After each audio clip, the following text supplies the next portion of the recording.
Students, इस video में हम आज भारत के राष्ट्रवाद पर चर्चा करेंगे। भारत में किस तरह से राष्ट्रवाद फैला,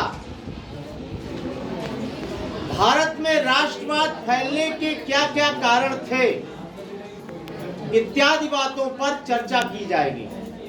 ये क्वेश्चन बड़ा इंपॉर्टेंट है, बहुधा परीक्षा में पूछा जाता है। राष्ट्रवाद का अर्थ होता है समान लक्षण जब किसी देश के लोगों में दिखाई पड़ने लगे, समान पहचान के आधार पर वो लोग एक हो जाएं, तो ये कहा जाएगा कि राष्ट्रवाद फैला है, राष्ट्रीयता की भावना प्रबल हुई है। 1870 के बाद बंकिम चंद्र चट्टोपाध्याय ने अपने एक उपन्यास आनंद मठ में वंदे मातरम लिखा, जो हमारा इस समय का राष्ट्रीय गीत भी है। वंदे मातरम में कवि बंकिम चंद्र चट्टोपाध्याय ने भारत को एक देवी के रूप में प्रस्तुत किया, समूचे भारत की कल्पना की।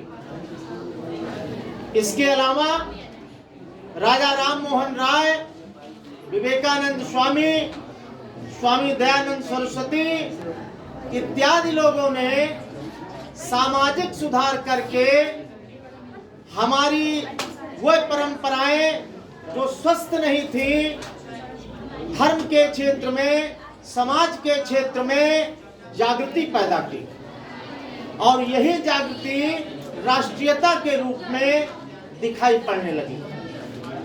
इसके अतिरिक्त अंग्रेजों का अत्याचार भी बहुत ज्यादा था, और अंग्रेजों का अत्याचार पूरे भारतीयों के खिलाफ था। पूरे भारतीय जन जन उससे प्रभावित थे, तो स्वाभाविक था कि अंग्रेजों के प्रति भी लोग एकजुट होते चले गए। इस तरह अंग्रेजों की अन्यायपूर्ण नीतियां भारत को एकजुटता की ओर धकेल रही थी। अंग्रेजों की नीतियों के परिणाम स्वरूप ही हम राष्ट्रीय एकता की धारा में जुड़ते चले गए।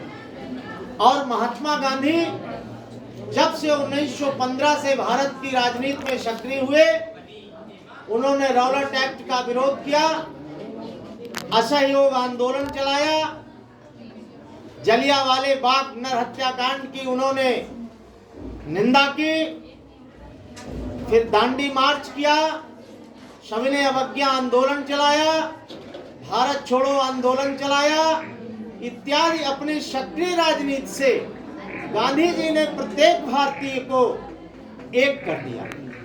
भारत का प्रत्येक जन जन लोग राष्ट्रीयता की धारा से जुड़ गए। इस तरह भारत का राष्ट्रवाद, जो कई लोगों के परिणाम स्वरूप, प्रयास स्वरूप दिखाई पड़ने लगा, और पूरे भारतीय एक होकर के, एकजुट होकर के सरकार की अन्यायपूर्ण नीतियों का विरोध करने लगे। धन्यवाद, फिर मिलेंगे।